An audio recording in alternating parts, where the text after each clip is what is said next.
Hoje vamos conversar um pouco com a psicanalista Renata Conde-Vescovi, que é da Escola Lacaniana de Vitória, sobre um assunto de bastante interesse, principalmente de pais, de crianças e adolescentes, que cada dia mais estão envolvidas em problemas de transtornos mentais, transtornos emocionais, né? Nós recebemos uma pesquisa de um psiquiatra falando sobre a quantidade de crianças, né? A estatística de crianças que procuram os consultórios médicos, são levados pelos pais, um nível muito grande de transtornos de depressão e, inclusive, de suicídio, numa faixa de idade muito tenra ainda. Renata, muito obrigado por você estar aqui no nosso convite. Até te mandei um paperzinho do psiquiatra, né, que escreveu para a Escola Salesiana. Aqueles dados que você compartilhou é o que a gente vive cada vez mais, e eu tenho vivido no meu consultório, né? Eu trabalho, atendo crianças no meu consultório e eu vejo que cada vez mais precocemente as crianças, quando entram na escola,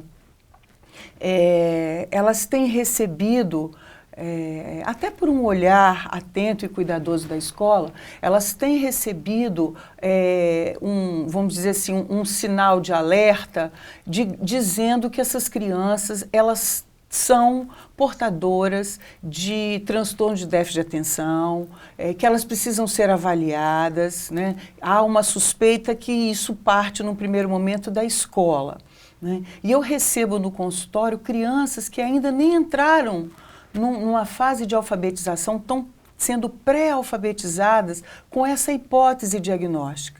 Isso me assusta muito. Crianças, às vezes, têm chegado no meu consultório, crianças com 4, 5 anos de idade, né? Isso me assusta muito porque há um modo de operação e de funcionamento, né? De novo, eu acho que as escolas muito angustiadas, sem saber como lidar com essa dificuldade, partem logo para uma ideia de que essas crianças precisam ser medicadas muito cedo, né? São crianças que às vezes começam a apresentar alguma inquietação em sala de aula, com uma certa dificuldade de concentração. São crianças que começam a apresentar alguma dificuldade na alfabetização. E o que me preocupa é uma ideia antecipada de que essas crianças podem ser portadoras de problemas de transtornos neurológicos. Muitas vezes a questão é outra. A questão é uma questão emocional que está em jogo ali. E alguns pais que se angustiam com a possibilidade de medicarem seus filhos muito cedo, às vezes me procuram no consultório. Me procuram, eu recebo aquelas crianças, converso com as escolas, tenho feito muito isso, sabe, Almir? Vou até a escola, converso com as escolas, peço um tempo para que eu possa trabalhar com aquelas crianças, para que elas não sejam logo medicadas, os pais topam, fazem essa aposta, e a criança começa a avançar, a deslocar ali o seu sofrimento, a dar voz, a dar palavra, aquilo que traz um sofrimento para aquela criança, e elas não entram nesse circuito antecipado de uma medicação ou de um diagnóstico que muitas vezes tem uma função até segregatícia. Eu entendo que nós temos vivido hoje uma biopolítica, vamos dizer assim, cada vez maior de adestramento dos corpos pelo viés da medicação. Né? É uma forma de dar conta, de padronizar aquilo que escapa ao comum. Né? Como pai também, que já tive experiência de educar filhos, né? Já tenho uma filha de 35 anos, já tenho filho de 15, né? Então, eu vi uma transformação muito grande disso, inclusive com os novos pais, né? Há uma preocupação em uma classificação de qualquer tipo de comportamento que foge à naturalidade e que, às vezes, as pessoas tendem a encaixar numa classe. Meu filho tem isso, tem aquilo outro. Há muita literatura hoje que não existia, né?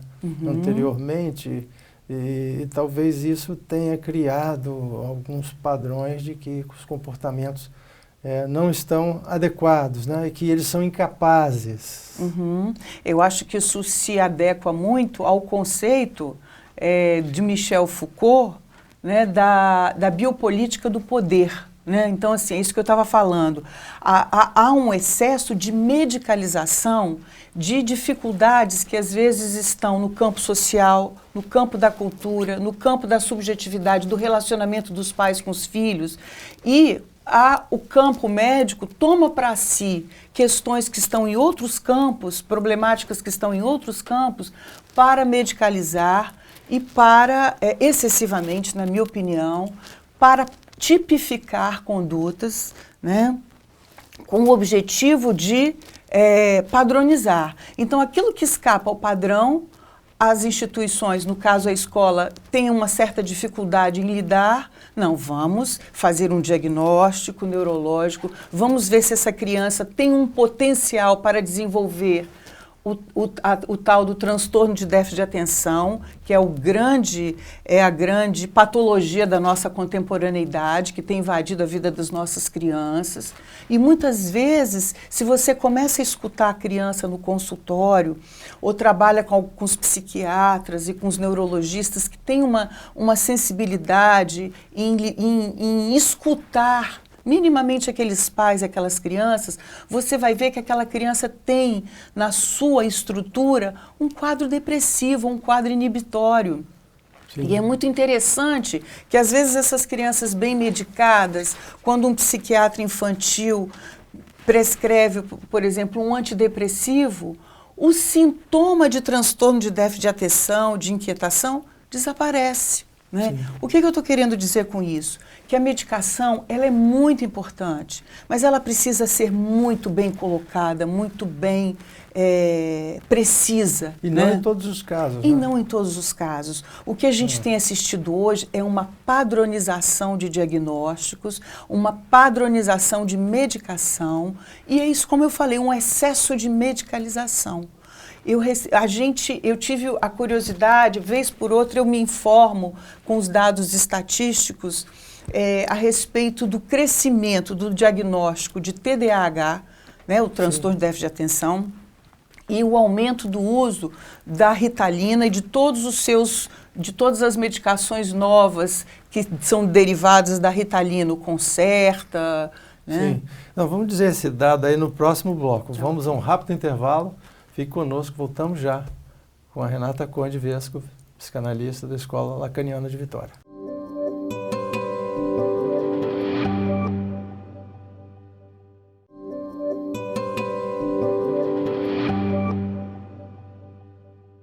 Voltamos à entrevista com a psicanalista da Escola Lacaniana de Vitória, Renata Conde Vescovi, falando sobre questões relacionadas ao déficit de atenção em crianças e adolescentes.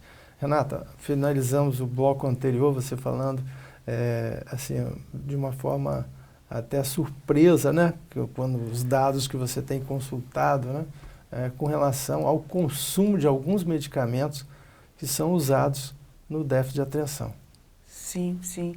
Eu acho que, inclusive, naquela pesquisa que você me enviou, ela vai na mesma perspectiva, mas, vez por outra, eu faço questão de ir aos dados estatísticos, né, o boletim de epidemiologia farmacológica da Agência Nacional de Saúde, de Vigilância Nacional de Saúde, de 2001. Sim. A 2007, 2008, salvo engano, aumentou em 75% o uso de medicação, de psicofármacos, sobretudo a Ritalina, em crianças, muito precocemente, na idade de 6 a 9 anos de idade. Isso não é qualquer coisa. Sim. De 2001 a 2012, tá certo que não é uma pesquisa muito atual, mas isso só tem crescido em proporções geométricas, 1.600% aumentou. Então, nós estamos vivendo uma epidemia de Sim. crianças com transtorno de déficit de atenção. Do que isso fala? O que está se passando com os nossos filhos? Né? O que mudou aí na nossa história, na nossa subjetividade, no nosso modo em lidar com os nossos filhos, que isso cresce numa perspectiva tão galopante. Tem algo errado, né? Tem, obviamente, que é preciso dizer, né? A gente não pode negligenciar isso. A indústria farmacológica, né, ela está a serviço de uma lógica de consumo, né? Sim. E nós também nos deparamos com uma certa desresponsabilização dos pais, né, com relação aos nossos filhos.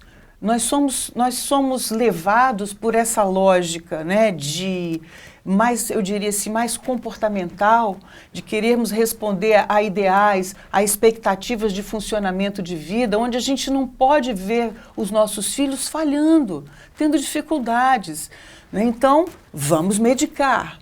Vamos tratar de uma maneira mais comportamental, sem dar voz à criança. Diria uma forma de transferência de responsabilidades, assim como se faz com a escola.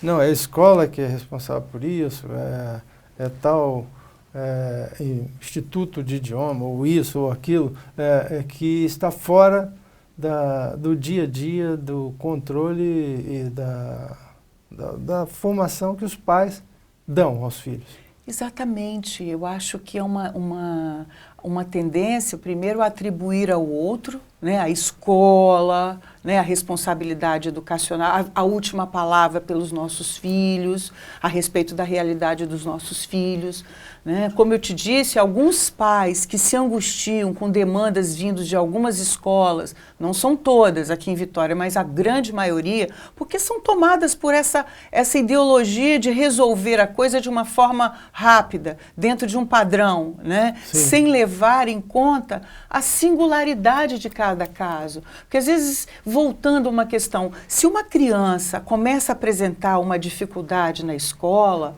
um déficit de aprendizagem, é óbvio que a gente não vai fazer vista grossa, não vai diagnosticar, não vai escutar os psiquiatras, os neurologistas, mas nós precisamos nos responsabilizar enquanto os pais a respeito da dificuldade daquela criança. Né? Às vezes é um sintoma que aparece ali, mas que vai se deslocar mais à frente.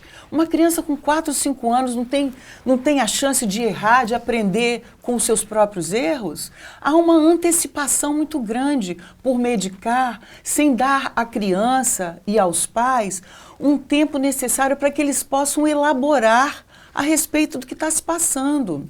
Renata, talvez uma falta também de um preparo dos próprios pais, até porque nós sofremos uma transformação muito grande de uma educação que recebemos com muito mais autoridade, limites, e agora os novos pais procuram não colocar, ao contrário, né, nenhum limite. Uhum. Isso é algo que a gente vai constatando no nosso dia a dia, né? Eu acho assim que a subjetividade contemporânea, a forma da gente se relacionar no mundo mudou, sofreu uma transformação. Mas isso não significa dizer que nós, pais, devemos nos demitir, nos desresponsabilizarmos da nossa função de sermos passadores, de cuidadores e responsáveis pelo que se passa com os nossos filhos. Nós temos muitas expectativas, muitos ideais, e a gente não para se perguntar se aquilo que a gente idealiza para eles é aquilo que eles realmente desejam. Então, o que nós esperamos dos nossos filhos? Eu costumo dizer que é muito importante que os pais suportem, não darem tudo de bandeja para os seus filhos. Que as crianças possam ter contato, vamos dizer assim, com esse vazio interior que habita todo o ser humano, que é fonte de angústia, mas é fonte também de criação. Né? Ela própria conquistar, né, seus próprios espaços. Conquistar, né? Quer dizer, a gente oferta tudo, desde a medicação rápida até o objeto de consumo que pode supostamente apaziguar aquele sofrimento da criança, que cria também uma certa desresponsabilização dos pais. Eu vejo coisas que me chamam muito a atenção. Assim, é óbvio que as novas tecnologias estão aí para ajudar e são muito interessantes, mas às vezes eu vejo crianças muito pequenininhas junto aos seus pais que começam a se inquietar com um problema ou com outro, estão na rua, no supermercado, os pais prontamente oferecem ali o telefone celular para que elas entrem nos joguinhos virtuais. Sim. Né? Isso é uma epidemia. É uma né? epidemia, porque isso estimula, isso já está provado, né? Isso estimula cada vez mais as crianças, há até um encurtamento, tem pesquisas mostrando, há um encurtamento do arco reflexo motor, que as crianças produzem mais inquietação. Então, a tecnologia aí, que se bem utilizada é fundamental, é excelente, mas quando tem um excesso de estimulação que produzem os tais transtornos de déficit de atenção, porque as crianças são hiperestimuladas, né? E às vezes aquilo dá um conforto, um apaziguamento aos pais, né? Vamos dizer assim, uma certa chupeta eletrônica, a criança fica ali, acabou o problema. Acabou o problema. Né? Naquele momento. E entram. E aí, o que tem faltado? Eu vejo o que falta aos nossos filhos e os adolescentes. Eu acho que a gente tem descuidado, os pais têm descuidado de serem passadores de narrativas, de contar as suas histórias familiares. Eu já disse isso uma vez, eu acho que até numa outra conversa nossa. Assim, você chega um adolescente no seu consultório, no meu consultório, você pergunta, me conta um pouco a história dos seus avós. Eles não têm o que dizer, eles não têm história, eles não têm memória. Memória da identidade, memória da subjetividade, memória nos dá a possibilidade de contar e refazer histórias. E é disso que o ser humano se nutre, é aí que está a sua saúde psíquica. Sim. Como eu falava a você, a importância dos pais não ofertarem tudo para os teus filhos. Ensinem seus filhos a pensar, muito pequenininhos, por que não? A poder questioná-los a respeito do que eles acham que está se passando com eles, a respeito daquele problema que eles estão vivendo. Aquela inibição, aquela inquietação, aquela dificuldade na escola. Isso leva tempo, isso demanda um tempo. Mas a gente pode mostrar aos nossos filhos, desde pequenininhos, que eles podem construir algum saber a respeito do que se passa com eles. Ainda que seja de uma forma fantasiosa, o que importa é que eles possam dizer, falar alguma coisa a respeito da sua dificuldade. Sim. Né? Renata, nós vamos agora a um rápido intervalo, voltamos para o último bloco. Fiquem conosco.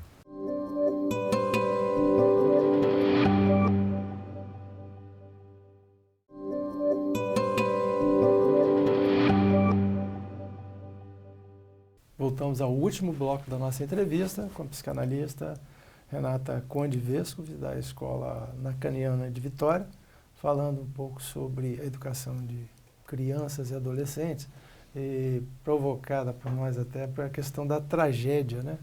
Essa tragédia silenciosa que está acontecendo com as crianças, que é um número muito grande, até vou repetir aqui, de 37, um aumento de 37% na depressão adolescente foi observado e um aumento de 200% na taxa de suicídio em crianças de 10 a 14 anos. Né? 43% no TDAH, né? Déficit de atenção, né? E uma em cada 5 crianças tem problema de saúde mental. Né? Você colocou bem alguns pontos aí nos blocos anteriores, mas como que a gente pode reputar isso também à forma de educação, aos pais, a falta de preparo, diria, dos novos pais?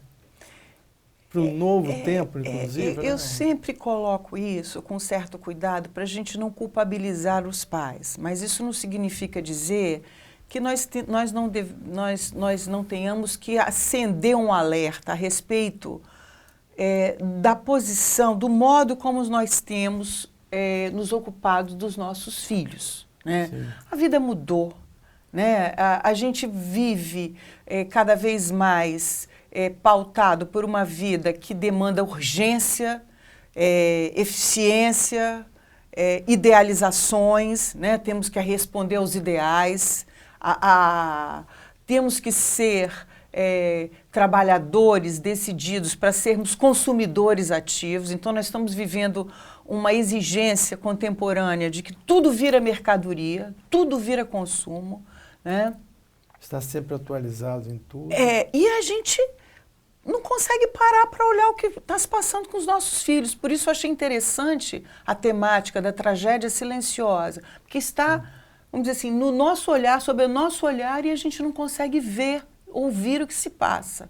Né? Ou por os nossos excessos de demandas profissionais, que a gente às vezes chega em casa, ao invés de parar para conversar com os filhos, pega lá um celular para ver a atualização das mídias, né? Dá graças a Deus quando a criança está ali no joguinho sem nos apurrinhar muito o saco, né? Sim. E a gente não vê as coisas acontecendo. Então, assim, é importante como um aviso de incêndio, vamos dizer assim, que os pais se impliquem nessa tragédia pelas quais os filhos estão passando, que as escolas estão diagnosticando. E diagnosticando em nome de fazer o bem para as crianças, muitas vezes padronizando as crianças, rotulando as crianças num diagnóstico, elas ficam fechadas ali, entram num circuito de medicação muito precocemente e não saem. Essa rotulagem é perigosa. Muito, né? Muito. E isso é um fenômeno mundial. Eu vi uma pesquisa na França, é uma pesquisa também já tardia, desatualizada, onde crianças, olha a lógica perversa que é estabelecida, crianças que têm transtorno de déficit de atenção na idade de 6, 7 anos, muito provavelmente são crianças que trarão problemas na adolescência, jovens na adolescência, que podem apresentar quadros de delinquência. Então, você já antecipadamente diagnostica, tipifica uma criança e constrói a história daquela criança. Sim. Se ela sair, apresentar um desvio padrão, a resposta já está dada. E o ser humano sempre surpreende. Eu gosto de dizer uma coisa, sabe, Almir? Para a psicanálise, o sintoma, quando aparece um sintoma, ele é um sinal de que o sujeito está precisando dizer alguma coisa, de que alguma coisa não vai bem. Sim. Mas, por outro lado, isso que não vai bem, que vamos dizer assim, é o sinal vermelho da criança ou do adulto, é onde está toda a fonte de questionamento e de riqueza da vida de um sujeito. Então, o sintoma tem o lado ruim e tem o lado bom, porque é a partir dele que a criança, o sujeito pode falar, pode elaborar, pode mostrar a sua singularidade. Porque quando a gente é tratado como padrão, todos somos iguais, como objeto, o ser humano não suporta, ele se torna violento ou ele melancoliza. Por isso que a depressão tem crescido tanto entre jovens e adolescentes. Porque a depressão, curiosamente, é uma defesa psíquica frente à oferta e o devoramento de muitas exigências, né? Então você vê crianças hoje com uma agenda absurda de atividades, chegam em casas exauridas, não aguentam nem conversar com os pais. O que é isso? Né? Por que nós não estamos podendo ensinar aos nossos filhos que a felicidade pode ser adquirida nas pequenas coisas da vida? Olhar a natureza, leve teus filhos para ver o sol, leve teus filhos para ir a uma praia, que a felicidade está nas coisas pequenas da vida. Sim, né? Luiz Rojas Marcos, o psiquiatra, que escreveu esse Sensacional texto, esse psiquiatra. Ele diz o que está acontecendo de errado. As crianças hoje estão estimuladas e superdimensionadas com objetos materiais, mas são privadas dos conceitos básicos de uma infância saudável. Isso. Tais como pais emocionalmente disponíveis, limites claramente definidos, responsabilidades, nutrição equilibrada e sono adequado, movimento em geral, mas especialmente ao ar livre, e espaços para o tédio. Também coloca isso. São eu alguns achei pontos interessante essa temática do tédio, eu não sei exatamente o que ele quis se referir, mas eu acho que as crianças precisam ter um tempo livre para poder entrar em contato, aquilo que eu falei com o seu vazio, que é fonte de angústia para o ser humano, mas é fonte, principalmente na infância, do fantasiar, do criar, do brincar. É isso que dá saúde psíquica aos nossos filhos. E não esse movimento compulsivo de ter que responder a demandas e a ideais, onde a criança e os pais também não se perguntam o que eles querem, né, a respeito da vida dos seus filhos, né, o que esses filhos desejam. Né? É aquilo que eu falei, ensinar uma criança muito pequenininha a pensar não é tarefa difícil. converse com ela. Pergunte a ela o que ela acha que está se passando com ela a respeito de um certo sofrimento, uma dificuldade na escola. Isso é um exercício de reflexão da criança, muito precocemente, poder entrar em contato com o seu ser interior, né? Com o seu sujeito do inconsciente, para usar um pouco a linguagem da psicanálise. Aprenda a conversar consigo mesmo. Por que não? Sim, né? Eu acho que isso são algumas mensagens importantes. Renata, nosso tempo chegou ao final. Eu agradeço mais uma vez a sua participação nesse programa. A gente quer também envolver outros profissionais sempre Sim. num debate aí, né? Até Eu com a acho escola lacaniana aqui de isso. Vitória, né? Acho importante você convidar também os neurologistas e os psiquiatras infantis para falarem desse tema, porque eles também têm muito a contribuir. De novo, assim, quando a medicação é bem utilizada, ela tem uma função espetacular na vida da criança. Você poder trabalhar em parceria, os analistas, os neurologistas, os psiquiatras, isso é crucial nesse momento que a gente está atravessando de tanta mutação no laço social, de tanta velocidade que a vida vai nos impondo e que a gente não para pensar e saborear a vida, né? Ok, Renata, obrigado mais uma vez. Eu que agradeço. Obrigada pela oportunidade.